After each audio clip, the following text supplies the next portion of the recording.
আজকে 5টা রোজা। তো আজকে আমি কি দিয়ে ইফতার করব চলুন দেখাই। আজকে আমি নিয়েছি ছোলার ঘুগনি করেছি, শশা নিয়েছি একটু কুচিয়ে, এখানে একটু পেঁয়াজি বেগুনি করেছি, কলা নিয়েছি ফলে, শশা নিয়েছি, কামরাঙা নিয়েছি, পাকা পেঁপে নিয়েছি, আপেল নিয়েছি। আর এখানে থাকছে আজকে দেখেন একটা নতুন, এটা হচ্ছে বিস্কুট, শুধু পানিতে ভিজিয়েছি। তো এটা দিয়েই আমি ইফতারটা করব। তা আজানের জন্য অপেক্ষা করব। তো আজান শুরু হয়ে গেছে, এখন আমি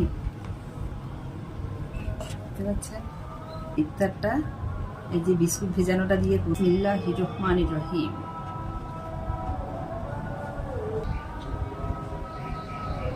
এখানে দেখেন এই বিস্কুট ভেজানো নিয়েছি, এক সুন্দর একটা দেখতেও হয়েছে।